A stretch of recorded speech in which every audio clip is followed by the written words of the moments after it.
Atendendo a pedidos, estou aqui com o professor Érico Palazzo. Ele é delegado de Polícia Civil do Distrito Federal, professor de Direito e Processo Penal e coordenador das carreiras policiais do Gran Cursos Online. Ele tem uma trajetória bem interessante no mundo dos concursos, muita superação, muita dedicação, alguns fatos ali curiosos. Ele vai compartilhar aqui conosco. Professor, muito obrigado aqui pela participação, uma honra estar com você. Um grande prazer estar aqui com você também, Gabriel. Conta aqui pra gente um pouquinho. Você saiu de uma multinacional, estava bem empregado, para estudar para concursos aí com uma renda bem reduzida. Por que você fez isso? Gabriel, eu vivi o mundo corporativo. Eu tive a oportunidade de me mudar para São Paulo depois que eu me formei, fui aprovado na OAB, entrei numa grande multinacional, gostei do trabalho, achava desafiador, mas eu vi a perspectiva do que me esperava no futuro, né? Eu passei dessa multinacional para um escritório de advocacia que também fazia parte dessa multinacional, um escritório muito grande na área tributária, só que eu percebi o que me aguardava. Me aguardava muitas horas de trabalho, muita dedicação para a minha vida profissional e pouca dedicação para a minha vida familiar, pouca dedicação para a minha qualidade de vida, que era algo que eu sempre prezava demais. Eu via os sócios do escritório, os sócios da empresa com grandes aportes financeiros, mas trabalhando todo final de semana, trabalhando durante todas as noites. E eu falava, será que é isso realmente que eu quero? Se não ter essa possibilidade de ver meus filhos crescerem, de estar com a minha família. E isso me fez pensar muito. E eu lembrei um pouco da vida dos meus pais, que são servidores públicos. Eram porque já estão aposentados. Mas eu lembrei da infância que eu tive com a presença deles e eu passei a valorizar isso demais. Eu falei, quer saber? Eu acho que está na hora de eu talvez fazer uma guinada, mudar completamente o rumo da minha vida. Foi algo muito difícil de se fazer, porque eu estava bem empregado, eu tinha uma perspectiva boa de continuar em São Paulo. Eu me casei também em São Paulo e aí teria o desafio também de falar com a minha esposa, olha, vamos voltar para Brasília, porque eu quero focar agora em concurso público. E o pessoal, as pessoas te chamaram de louco para fazer isso? Com certeza, todo mundo me chamou de louco. O pessoal de São Paulo mais ainda, né? Porque não tem essa cultura do concurso público. As pessoas de Brasília também falam, poxa, mas geralmente você vai para concurso público quando você não tem uma oportunidade na iniciativa privada. E eu falei, não é isso. Você vai para o concurso público quando você tem um sonho. E apesar de eu ter vivido por um determinado momento um outro sonho, eu falei, desde criança eu sempre pensei em ser servidor público. Era uma coisa que eu vi os meus pais fazendo e era uma coisa que eu pensava em ser. Então, durante um momento da minha vida, eu parti para a iniciativa privada, mas depois eu falei, não, eu acho que eu tenho que voltar para aquele sonho que eu sempre tive. E quando você começou a estudar, você estava mirando ali os tribunais superiores, tribunais do trabalho, tribunais federais, imagino, né? Isso. E como é que você chegou à carreira policial? Pela uma entrevista que você deu, você disse que caiu de paraquedas. Por que de paraquedas? Porque a minha vida, eu me formei em Direito, né? E eu sempre pensei na minha cabeça ser ou funcionário público na área do judiciário ou então ser um advogado. E quando eu voltei para Brasília, eu falei, eu vou estudar para analista judiciário. Eventualmente, quando eu passar para analista judiciário, eu continuo estudando para ser promotor, para ser juiz, outras carreiras. Só que quando eu voltei e eu comecei a estudar para analista judiciário, focado no analista judiciário, estudei durante 11 meses e nesses 11 meses eu tive bons resultados. Eu consegui ficar muito próximo em alguns estados. No Tribunal Regional do Trabalho do Pará, eu fiquei por 3 décimos na prova discursiva. Se eu tivesse conseguido esses 3 décimos, eu teria ficado dentro das vagas. No Tribunal Regional Federal de São Paulo, eu também fiquei por meio ponto na discursiva e eu acabei não passando e estaria dentro das vagas. Você viajava o Brasil inteiro fazendo prova? Eu estava disposto a ir para qualquer lugar, porque eu sabia que eu precisava ganhar dinheiro. E nesse momento, quando eu decidi voltar para Brasília, eu continuei fazendo alguns trabalhos esporádicos para esse escritório que eu trabalhava em Brasília, em São Paulo. Mas eram algumas diligências pontuais que eu fazia aqui em Brasília. A renda que eu tinha mensal era muito baixa, muito baixa.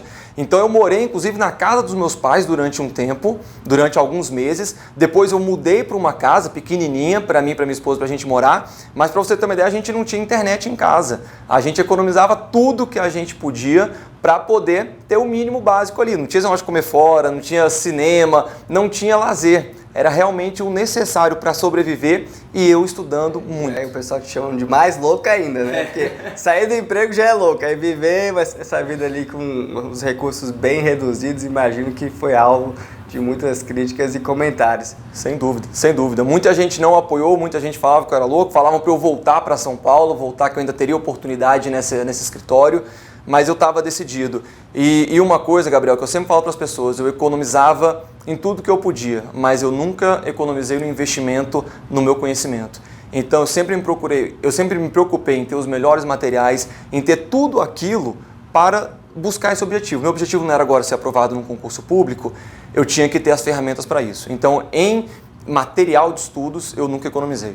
Eu falo muito isso porque hoje, com os cursos online, o próprio grande curso online, é possível você estudar com um valor muito baixo diário. E às vezes as pessoas reclamam, mas eu não consigo pagar, é caro e tal. Mas às vezes é uma pizza ali, você já compra um curso ali, um valor de uma pizza por mês, ou de um McDonald's hoje, né, que tá 30 e poucos reais, tá? Eu vi esses dias, achei caro pra caramba, não fui comer, mas eu vi ali o preço, eu achava que era uns 10 reais, 20 reais, já tá na casa dos 30, né? Já foi o tempo. Já foi o tempo. Então a gente tem que talvez fazer algumas renúncias em prol do investimento que vai se pagar depois em várias vezes. Tenho certeza de que a sua remuneração hoje como delegado já pagou esse investimento aí talvez no primeiro mês, né? Exatamente. Ou se não for no primeiro mês, em alguns poucos meses. Exato. E como é que foi a questão específica da Polícia Civil do DF? Pois é, e aí eu estava estudando então para esses concursos de analista judiciário, tentando ali, ficando muito próximo, e saiu o concurso da PCDF para o cargo de escrivão e para o cargo de agente. Mas para você ter uma noção, como eu estava totalmente fora de tom com a área policial, saiu o concurso de escrivão, eu nem sabia que tinha saído esse concurso, e encerraram-se as inscrições, eu nem fiz. Um mês depois saiu o concurso para agente de polícia. Eu também não estava antenado. Veio a minha irmã e falou, Érico, tem um concurso aí para agente de polícia que é um concurso interessante. São 300 vagas, tem 600 cadastros de reserva, é aqui no Distrito Federal, você não precisa ir para fora. E além de tudo, é parecido com o que você está estudando aí para analista judiciário. Eu peguei o edital, já estava na época das inscrições, já tinha o edital saído já há algumas semanas. Eu peguei o edital e falei, cara, tem português, tem raciocínio lógico, tem informática, tem direito penal, direito processual penal, constitucional, administrativo. Eu falei, opa, é realmente praticamente tudo que eu estou estudando está aqui. Talvez eu tinha que focar um pouco mais ali na área penal, que eu acabei tendo que fazer, mas tinha tudo. Então eu falei, olha, é uma boa oportunidade. A remuneração, na época, era a mesma que de analista judiciário. Então eu falei, nunca tinha pensado em ser policial. Eu nunca tive alguém da minha família, alguém próximo que tinha sido policial, então eu nunca fui para essa área. Só que nesse momento eu vi uma oportunidade e falei, quer saber? Eu vou tentar esse concurso. E nos 2 meses que tinham ali até a data da prova, acabou minha vida completamente. Foi aquela dedicação exclusiva para esse concurso e deu certo. Acabei sendo aprovado em novembro, tinha iniciado meus estudos em janeiro de 2013, em novembro de 2013 eu consegui ser aprovado para agente da Polícia Civil do Distrito Federal. E o que você fez de certo nessa rotina e talvez de errado, né? Você foi aprovado, mas certamente alguma coisa você fez de errado nessa trajetória aí como concurseiro. Olha, Gabriel, os conceitos de certo e errado nesse mundo do concurso, cada vez mais eu vejo como são relativos, né? O que é certo para uma pessoa acaba sendo errado para outra. O que é errado para uma é certo para outra. Mas ao longo da jornada eu fui percebendo algumas coisas que eu poderia melhorar. Uma delas foi que desde o início dos meus estudos eu peguei uma matéria somente e fiquei 1 mês estudando aquela matéria. Acabou aquele mês, eu passei para uma outra matéria. Fiquei estudando 1 mês inteiro aquela matéria. E aí, apesar de eu ter uma memória boa, eu começava a perceber que eu ficava muito tempo sem estudar uma matéria que eu tinha visto lá no início. Começava a esquecer um pouquinho do... Esquecia e fazia poucos exercícios. Então toda essa parte técnica de estudos, eu ia fazendo assim meio que de acordo com a minha cabeça, né? Eu até falo para os alunos que hoje a gente não tem tantas ferramentas, tantas oportunidades de assistir lives no YouTube, os professores passando dicas de como estudar. Era meio que você por si. Entendeu? Você pegava ali algum básico e tudo mais, mas você ia se virando. E uma coisa que eu percebi que me ajudou demais também, que eu falo direto para os alunos, é a respeito de um descanso semanal. No pós-edital, depois que sai o edital, é mais difícil você fazer isso, porque você tem um tempo limitado até a data da prova. Mas no pré-edital, se a sua profissão é concurseiro, toda profissão você precisa de um descanso semanal, né, para você refazer ali a sua cabeça, para você descansar. E eu falo que o concurseiro precisa desse descanso semanal também. Então eu comecei estudando todo dia da semana, não tinha intervalo, de segunda a segunda. E eu percebi que na segunda-feira batia um cansaço, um desânimo para estudar. Eu falei, quer saber, eu vou pegar um dia de descanso, eu vou tirar o domingo para estar com a minha família, para descansar minha cabeça. E isso foi excelente para mim. Eu acabei tendo uma renovação espiritual, uma renovação nas minhas energias, todo domingo para segunda-feira eu voltar ali com gás 100%. E aí eu peguei esse descanso semanal, foi excelente. No pós-edital eu sempre falo, cuidado com o descanso semanal no pós-edital, porque aí realmente tem que ser aquele gás final. Mas durante essa profissão, durante esse pré-edital, eu aconselho demais aí um descanso semanal.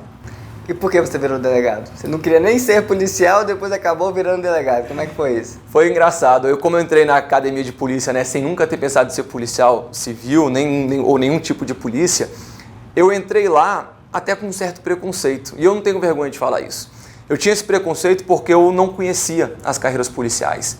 Quando eu entrei, e eu lembro claramente na primeira semana da academia de polícia, eu tendo esse pensamento interno, me sentindo mal, porque eu via como todos os meus colegas eram vocacionados e eu não era. E eu comecei a pensar que eu tinha tirado a vaga de uma pessoa mais vocacionada que eu. Eu falei, poxa, eu só quis passar num concurso público, mas eu passei num concurso público de pessoas que amam isso daqui, e eu não amo isso daqui. Então eu tirei a vaga de uma pessoa que deveria estar aqui no meu lugar. Me senti muito mal com isso na primeira semana. Aos poucos, eu fiz a minha cabeça, falei, não, eu fiz um concurso público, eu fui aprovado, eu tenho todo o direito de estar aqui. E de maneira engraçada, eu até digo, foram se passando as semanas e eu fui me envolvendo pelo espírito da academia de polícia. E cada vez mais eu me apaixonei pela polícia. E eu falei, cara, isso daqui é sensacional. É uma carreira que vai me dar uma qualidade de vida, é uma carreira que tem uma boa remuneração, é uma carreira que eu faço bem para a sociedade, que eu promovo segurança pública, que é algo que é uma das maiores mazelas que a gente vê no nosso país hoje. Então eu desenvolvi essa vocação, eu desenvolvi um amor pela polícia. E aí eu falei, durante a academia, a gente teve aula com agentes, com escrivães e com delegados de polícia. Conversei com alguns delegados de polícia e me espelhei neles. E aí eu olhei para aquela carreira e a partir do momento que eu estava na academia eu falei, é nisso que eu vou mirar, eu quero ser um delegado de polícia. Por isso que é importante um trabalho de pesquisa ali das diferentes carreiras, das oportunidades, porque ficamos às vezes presos a um mundo específico e tribunais, pode ser, ou uma outra carreira, e você acaba não dando um olhar atento a outras oportunidades que podem existir e que podem ser bem interessantes. Então é importante fazer esse tipo de pesquisa, conhecer as carreiras, conhecer ali os cargos que existem e como você pode contribuir. Porque a ideia é entrar e ajudar, né? Não é só passar no concurso, é entrar e ser um servidor do público, um servidor eficiente, que traz resultado, que tem uma carga horária ali adequada e que dentro dessa carga horária produz muito, não é isso? Exatamente, exatamente. Eu sempre falo para os alunos, para eles aproveitarem as oportunidades, né? Surgem muitas oportunidades, a gente não pode, como você falou, a gente não pode se limitar. E essa questão de você ser um servidor do público, isso é algo que sempre pautou a minha vida também, né? De você fazer o bem, você não está ali somente como um servidor público para receber o seu contra-cheque. E na polícia a gente tem esse espírito muito forte, né? De que você tem que promover o bem, você tem que se dedicar. E engraçado, Gabriel, porque eu tinha aquela ideia inicial, né? Que eu falei que eu queria ter uma qualidade de vida. E hoje, como delegado de polícia, eu tenho uma qualidade de vida muito boa.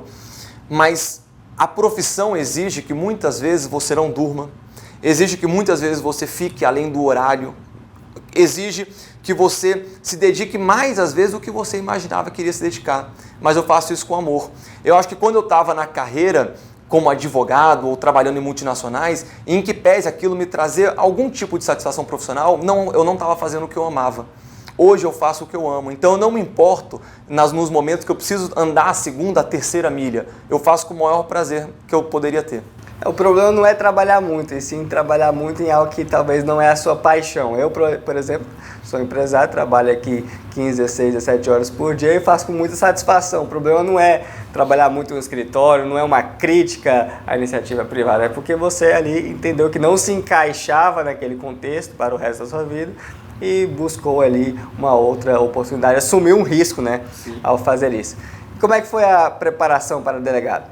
Olha, quando eu me preparei para delegado de polícia, eu já tinha aprendido um pouco mais como estudar, né? Eu já estava pegando, já tinha mais tecnologia, a gente já foi pegando mais o caminho realmente aí da aprovação. Então, quando eu decidi ser delegado de polícia, eu fui nomeado em julho de 2014, 2 de julho de 2014 eu fui nomeado como policial civil do Distrito Federal. No dia 3 de julho eu já estava estudando para ser delegado de polícia. Então eu trabalhava nos meus plantões, eu trabalhava uma escala de 24 horas por 72 horas de folga. E aí nessas 24 horas é realmente dedicado, né, dentro da delegacia. Nas 72 horas de folga, eu chegava no dia seguinte, às vezes muito cansado. Essas 24 horas você dorme? Você consegue dormir, você consegue dormir. A gente faz um revezamento durante a noite, né, para que você sempre tenha alguém acordado na delegacia, registrar a ocorrência, às vezes tem alguma emergência. Quando surgem emergências, aí todo mundo acorda e vamos correr atrás aí do criminoso, vamos correr atrás da situação. Mas naqueles dias que estão mais tranquilos, aquelas noites que estão tranquilas, aí não tem problema. Tem um alojamento na delegacia, o pessoal faz um revezamento e você consegue descansar. Então eu conseguia descansar durante a noite, não, obviamente, isso não é que nem dormir na sua casa, né? Até porque você tinha um horário que você fica acordado durante a madrugada. Eu chegava bem cansado, mas eu botei na minha cabeça, não importa, dia seguinte a plantão é dia útil de estudos. Então tinha situações que eu chegava morto de cansaço, a cama me chamava, mas eu falava, não, a mesa vai me atrair um pouco mais, tem um imã mais forte ali na mesa, eu vou para a mesa e vou estudar. E aí eu estudei de uma maneira mais correta, né? Revezando as matérias, estudando várias matérias durante o dia, fazendo exercícios, fazendo revisões. Então eu tive uma técnica muito mais apurada para estudar para delegado de polícia. E aí eu estudei então esse segundo semestre de 2014 e eu estava estudando de uma maneira geral, porque eu queria ser delegado de polícia. Não importasse onde tivesse prova, eu ia fazer. Pode ser qualquer estado que você imaginar, eu estava disposto, eu ia fazer prova. E aí saiu uma prova para delegado de Pernambuco, que ia ser em fevereiro de 2016, opa, legal, vou focar nessa prova. Só que em 31 de dezembro de 2014, desculpa, eu falei fevereiro de 2016, não, fevereiro de 2015. Em 31 de dezembro de 2014, eu estava na festa de Réveillon, chegou uma edição extra do Diário Oficial aqui do Distrito Federal. Eu lembro desse edital, saiu no ano novo, né? Isso, poucas horas antes do ano novo, dizendo que teria o concurso para delegado de polícia aqui no Distrito Federal, né? O edital saiu. Naquele dia, assim, eu tive uma determinação na minha cabeça, eu falei assim, eu quero ser delegado de polícia, mas mais ainda eu quero ser delegado de polícia aqui no Distrito Federal, que é a minha casa, que é onde eu sempre vivi, eu queria isso para mim.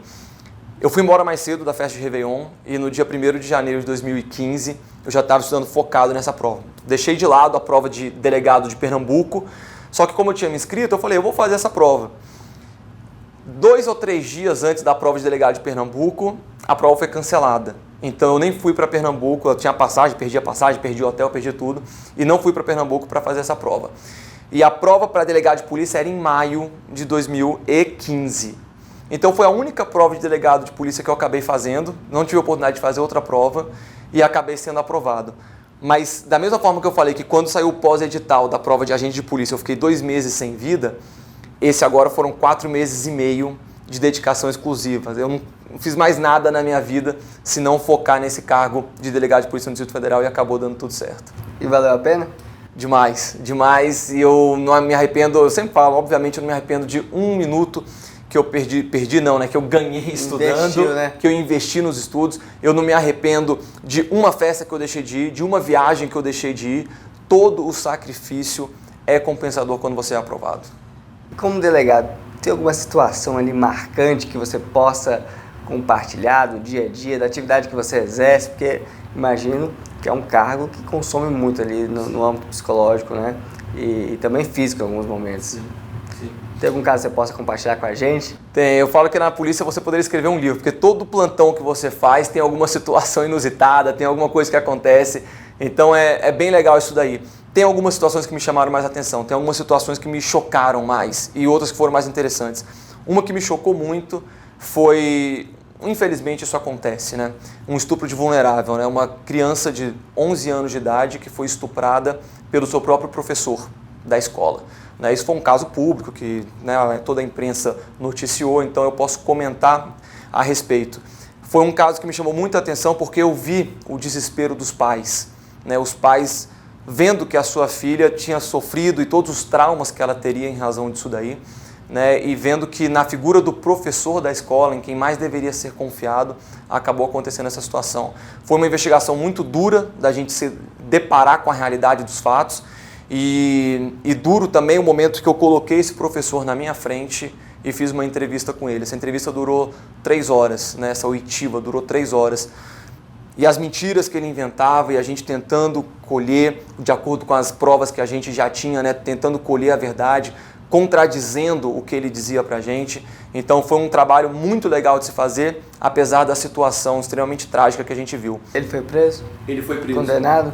Ele não foi condenado, ele foi preso preventivamente, ele continua preso e ainda tá acontecendo a ação penal. Então ele ainda não foi condenado, mas eu tenho todas as provas indicam que não tem escapatória para ele, será condenado.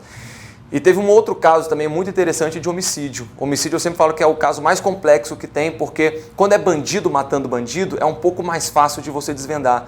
Mas quando às vezes é uma pessoa inocente morrendo, você tem que identificar qual foi a motivação.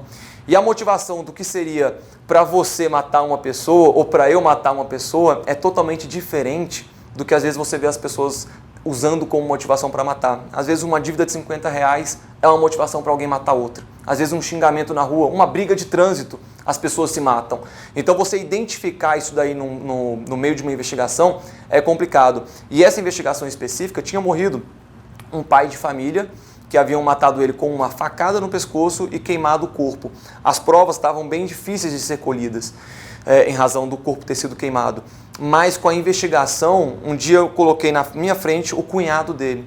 E esse cunhado, tudo que ele falava me levava a crer que ele realmente não era o homicida, ele não tinha praticado aquele crime. Durante essa oitiva, veio uma inspiração, eu chamo de inspiração porque realmente é aquele tino policial que a gente chama, né? Já que a história que ele estava contando era tão factível, eu perguntei a ele, você estaria disposto a mostrar o seu celular? Ele, sim, você pode ver tudo aqui no meu aparelho celular. Consignei isso na oitiva, dizendo que ele disponibilizou o aparelho celular dele. E olhando o aparelho celular dele, eu vi ligações que iam de encontro ao que ele tinha me afirmado na sua oitiva. Não comentei nada, mas no dia seguinte a gente fez a representação pela quebra do sigilo telefônico.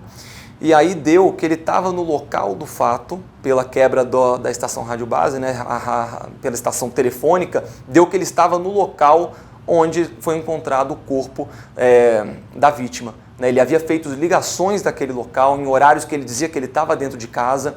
Então depois a gente encontrou a motivação e encontramos todos os elementos que levaram à autoria do crime.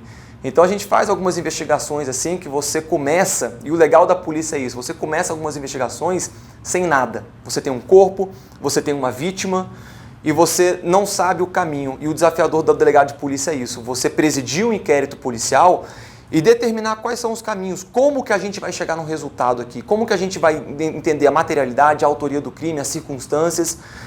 Você tem que parar, pensar, refletir e ver qual o caminho que a investigação vai tomar.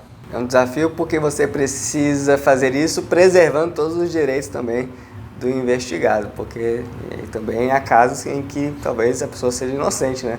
Exatamente. Tem que partir, na verdade, dessa premissa. Exatamente, e cada vez mais a gente vê isso na polícia. A polícia, e eu sempre falo isso para os alunos, né? Aquela polícia truculenta, aquela polícia que resolvia as coisas na base da pancada, acabou. Né? Hoje não é essa polícia que nós vemos. A polícia investigativa, ela vai se preocupar em buscar elementos de prova, elementos que vão subsistir depois na ação penal, para que o agente seja condenado. Não é simplesmente eu descobrir quem que é o criminoso, com um monte de provas ilegais. Por quê? Porque vai chegar no judiciário, aquelas provas elas não poderão ser usadas no processo e ele vai ser absolvido. Então eu tenho que usar provas legais, provas legítimas, para que no final das contas ele seja condenado, que é o nosso objetivo final. Professor, e nós temos aqui um mote nesse canal, que você deve conhecer bem, que é de ser imparável. E eu queria pedir para você que deixasse um recado para quem nos acompanha, ali alguém que está pensando em estudar para concurso, pensando em ser delegado, pensando em ser policial, inclusive há um novo concurso aí para a Polícia Civil do DF previsto, nós estimamos 2.100 vagas, mesmo se for metade disso já é muita coisa, é um concurso aí dos sonhos, como não é visto há muito tempo. E eu queria que você deixasse uma palavra de incentivo para quem está ali estudando, talvez com dificuldade, talvez pensando em parar, talvez pense que não é capaz de alcançar determinado objetivo, que não é capaz de ser policial, ou delegado, ou enfim, qualquer outro cargo. Deixa aqui uma palavrinha para quem nos acompanha aqui no canal. Com certeza. Pessoal, deixa eu falar com vocês uma coisa. Estudar não é fácil. Por que não é fácil? Porque você tem que chegar e alcançar um objetivo. E muitas pessoas estão buscando esse mesmo objetivo. Se fosse fácil, se não valesse tanto a pena, poucas pessoas estariam disputando. Em razão de valer muito a pena, de ser um sacrifício recompensador, é que muitas pessoas estão buscando. Não é fácil acordar todo dia e estudar, não é fácil iniciar os estudos. A gente se sente, é normal se sentir incapaz, é normal achar que você não vai conseguir alcançar o resultado e ser aprovado. Não pensa dessa maneira não. Ser imparável depende de cada um de nós, depende de você. No último concurso da PCDF, que aconteceu em 2013, eu não era nada.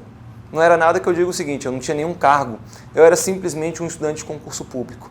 Em 2015 eu fui aprovado para delegado de polícia. Em 2017 eu tomei posse como delegado de polícia.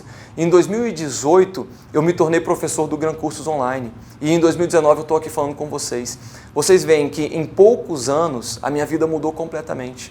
Eu tenho certeza que aquelas pessoas que se dedicam, que se esforçam e principalmente não desistem, essas são as pessoas imparáveis. Não é o que vai determinar se você é imparável ou não, não é você alcançar um objetivo em pouco tempo, mas é, apesar de todas as dificuldades que você vai encontrar nesse percurso, você continuar lutando. E eu tenho certeza que todos aqueles que lutam e vocês que vão continuar lutando vão alcançar esse objetivo.